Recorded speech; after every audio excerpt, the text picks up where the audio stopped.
Good day, friends. It's Mikey GloveSave with a rare Tuesday appearance. Yes, friends, Mikey GloveSave stiffed you yesterday. He's usually pretty reliable for a Monday video, but yesterday was a very busy Monday for your old pal, Mr. GloveSave. So even though Tuesdays are not an ideal day for Mikey GloveSave to put together videos with the GloveSave posse, he says, I owe my disciples and I'm going to find a way to do it. You'll also notice that today is Jersey Day, and if you tuned into the last episode of the Mikey GloveSave Show, you know that New Jersey Day is Mrs. GloveSave's favorite day of the month.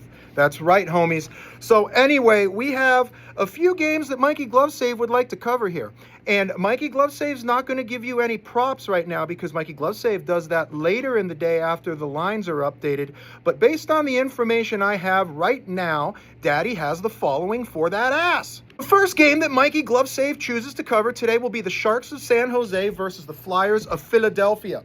Now, the Sharks are coming off of a Carolina win that they're probably pretty high on right now. And disclosure here, part of the reason for this bet I'm about to give you is because I'm pissed off that I didn't take them at plus 260 or whatever it was versus North Carolina. But they're on a long road trip, and I know that that works against them. But keep in mind, this is a young team. That's all I need to say about that. I don't think the road trips really affect them as much as some of the older folk. Think about what it was like when you were in college and you were going out on Thursday and you were like, holy shnikes, this was a bad idea. I'm going to sleep in the next day and miss class and I'm never, ever going to drink again. And then you go out Friday night and you're doing keg stands and then you're like, okay, I got that out of my system. And then it's Saturday night and you're like, holy shnikes, I'm doing it again. It's because you were capable of doing that. Try it now when you're in your 40s. Doesn't work too well. Mikey GloveSave shotguns one beer and he's toast for a freaking week. Anyway, Askarov in goal for the Sharks. He was killing it. Then he lost 2 in a row. And then Nedeljkovic came in and got the win over Carolina. So I'm thinking from a goalie's perspective, Askarov's probably going to come in and be like, no, this is my show. This is my goal, mother bitches.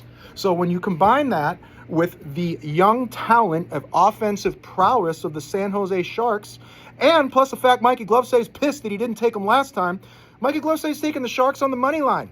Now, you can get that Sharks money line at plus 140 across most books, but another thing that Mikey GloveSave likes is the over.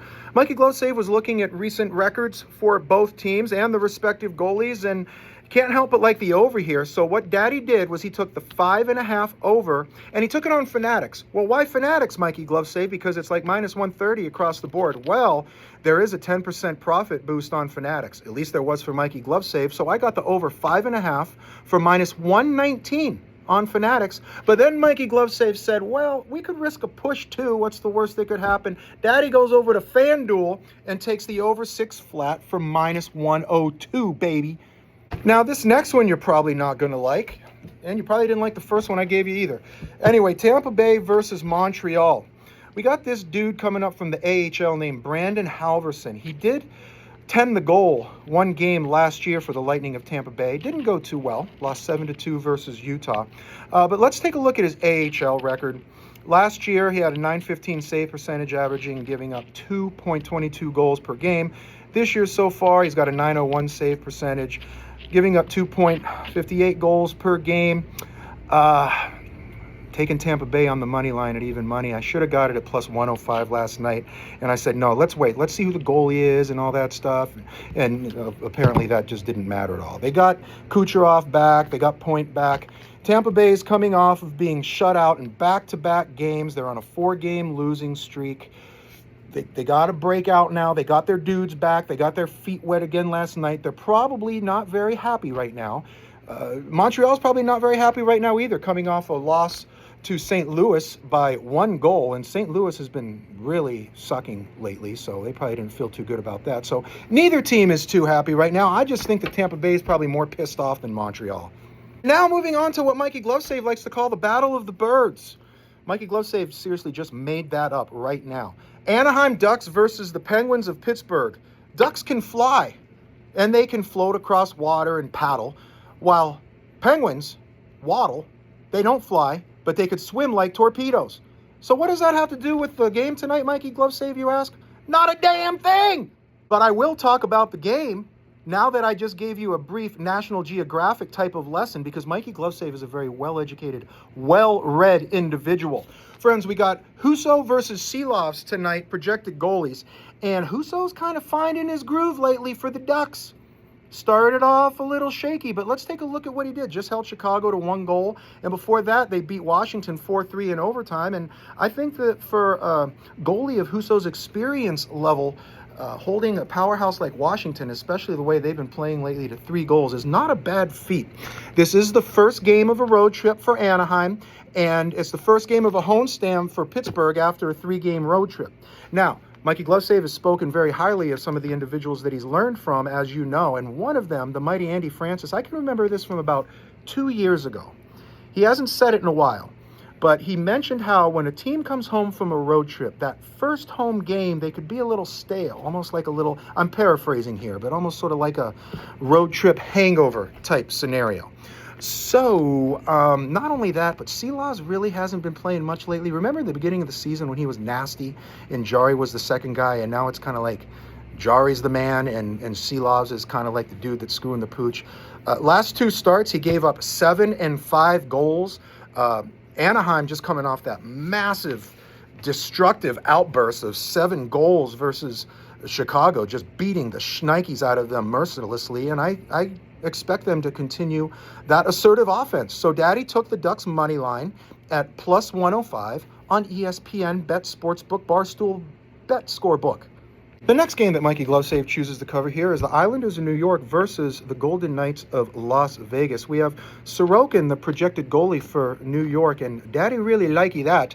New York is coming off a loss to Florida with Riddick in goal, but before that, Sorokin started those 3 games in a row, beating Tampa Bay, Colorado, and then Tampa Bay again.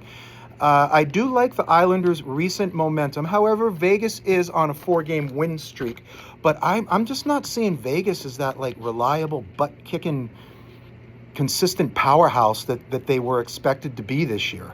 I do like the Islanders coming off the loss with Sorokin back in net, and I have a little sports psychology theory here. Was that ballsy-ass move that Kyle Palmieri made, which I know you all know about, but I'm going to tell you again. Dude tears his ACL, gets up, gets back in front of the net, gets an assist, and then leaves the ice. Now, if that doesn't tell a team, hey, if this guy can do this, we could pull our balls out of our mom's purse and start scoring some goals and preventing goals and winning some damn hockey games, I don't know what will. So I do like the Islanders in this spot. However, I don't think they're going to kick the shnikes out of them. I do expect a tight game. Therefore, Mikey GloveSave put a half unit on the draw for plus 320 at BetMGM. And Daddy got the New York Islanders money line at plus 115 on ESPN Sports Barstool Book Bet, which you can get across most books anyway. And for the next game, Mikey GloveSave has a very extensive, tactical, high reconnaissance breakdown of the New Jersey versus Ottawa game. And here it is. Neither of these teams score. I don't want to touch this one, except for something that's coming in my degenerate parlay later, which is based on the fact that neither team score goals. And this was a pretty simple one for Mikey GloveSave to pick. Rather than picking an over-under on a side here, we got the Blue Jackets of Columbus versus the Hurricanes of Carolina. And Greaves is the expected goalie for Columbus. Take a look at how many draws he has been involved in. Even with Merzlikins in goal, look at how many draws Columbus has been involved in lately. So Daddy's taking the draw. And Mikey GloveSave is not a trendy person. You're not going to see Mikey GloveSave wearing Abercrombie and Hollister stuff and driving a BMW or anything like that. I'm like Pantera. I'm just like pure against the grain here. But I got to follow the trend on this. Draw half unit plus 360 on BetMGM. Boston Bruins versus the St. Louis Blue Balls. Yes, I'm going to call them the Blue Balls because you know that they're just holding this stuff in. Like, when are we going to release? When are we going to burst out? We have to finally release this potential that we have inside of us. And until they release that, they're going to be the St. Louis Blue Balls. And I swear I just made that up as soon as I hit the record button. I am a very witty individual. Boston money line plus 120 on ESPN Bet. Swayman is in net tonight. Now, Boston just beat St. Louis 2 games ago with Korpisalo in net, holding St. Louis to 2 goals. which is a microcosm of how the Blues are not scoring many goals here so far. I think they'll turn this around eventually, much like they did last year. But at this point, it's hard to imagine them scoring more than 2 goals versus Swayman when they couldn't do it against Korpisalo. Joel Hofer, I don't know, I couldn't spit that out all of a sudden, but Joel Hofer is in goal, and he's been finding his groove lately. Check this out. Last 4 games with Hofer, he started off a little shaky, giving up 1 goal, no goals, 2 goals, and 2 goals, which is what leads Mikey GloveSave to think that this could be a tight game as well, which is why Mikey GloveSave also took the draw, and he got that at plus 320 for a half unit on BetMGM. FanDuel's really been screwing the pooch with their overtime bets. Plus 290, plus 280. What the hell's going on over there? They must really be losing some significant draw bets for them to drop the odds like that. Dallas versus Winnipeg. I got nothing on this except for a small piece of a degenerate parlay to come in a follow-up segment here. Leaving this one alone.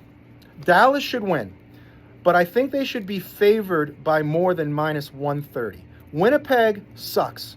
Winnipeg is not good. They are better than what record shows as far as the talent that they have on their team, but they're not scoring goals and they're not winning hockey games.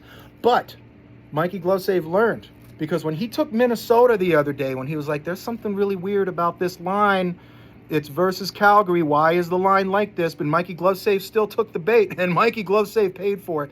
I'm not doing it again. This line should be minus 180, what's minus 190? I don't know. I'm not an odds maker, but I don't think that it should be a reasonable minus 130 for Dallas versus Winnipeg. So based on that, I'm leaving this one alone, homies, because Mikey GloveSave is a professional, and he learns from his mistakes, and he's evolving. Buffalo versus Edmonton. Of course, I like Edmonton to win this game, but I'm not taking them at minus 220. I do like the over on this game, but you know how Mikey GloveSave has that problem with that 6.5. He likes a flat 6. He's got that 6.5 problem, which costs him money. He knows it. He's got to get over that, especially since I just told you that I am a professional that's evolving. Anyway, I got something I'm going to include in my degenerate parlays with this one. However, I'm going to take a stab, and every time I take a stab, it does not work out. I do not recommend that you do this. I don't recommend that you do any of my bets. I just give you education and tell you what I'm taking and why. I got McDavid for 2 points, Draisaitl for 2 points, and Bouchard for a point. That is on the Fanatics boosted plus 375 parlay. Mikey GloveSave, why didn't you just take Bouchard for 2 points? Well, because Mikey GloveSave is always afraid of getting hosed in these things. And what's probably going to happen is McDavid's going to get 2 points, Bouchard's going to get 2 points, and Draisaitl's going to get 1 point. Watch it happen. Colorado Avalanche versus the Predators of Nashville. Don't really like this one.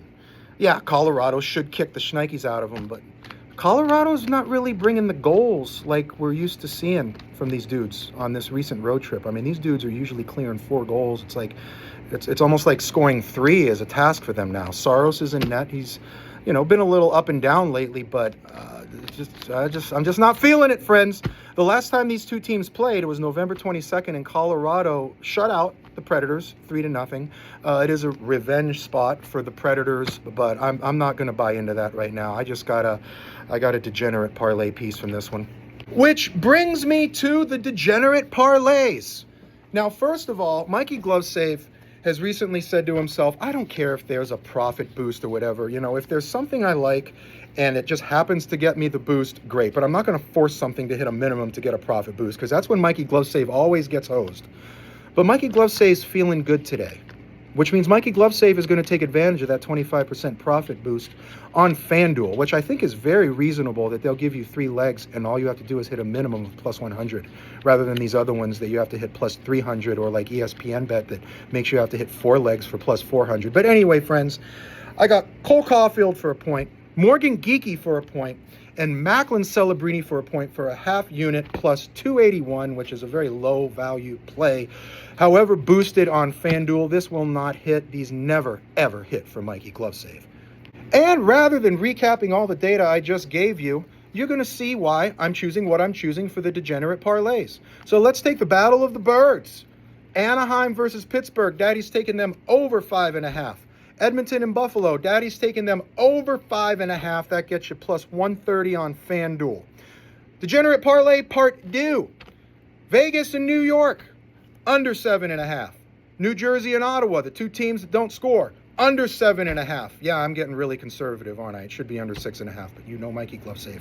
And then Winnipeg team total, under 4. When was the last time Winnipeg exceeded 3 goals in a game? Especially versus Dallas with Ottinger in goal. Daddy likes this. Plus 111 on BetMGM. And for the final degenerate parlay of the afternoon, this is also on BetMGM. You get a whopping 5% boost on BetMGM. Thank you for that generous boost, BetMGM. Colorado, team total, over 2.5. Edmonton team total, over flat 3. And Dallas team total, over 1.5. You could tell Mikey GloveSave is really scared of getting hosed on these legs. And what's going to be crazy is the one that gets hosed is probably Dallas is going to get shut out. Anyway, I got that at plus 126 with the boost on BetMGM. And that does it for today's episode of the Mikey GloveSave Show. Cramming this in on a very busy Tuesday where Mikey GloveSave's got to get this uploaded and get out of here ASAP. But he did this for you. And the easiest thing you could do for Mikey GloveSave, besides watching this past the 1:09 mark, is just hit the like button. How hard is that? Just to hit the like button for Mikey GloveSave. And you don't have to like me. You don't have to like my videos. You don't have to like my pics. You don't have to like anything. You don't have to do anything, really. But appreciate the effort that Mikey GloveSave's doing here. I'm trying to make a difference in the world. Hit the like button. Do it for your country. Do it for the universe. Do it for the GloveSave posse.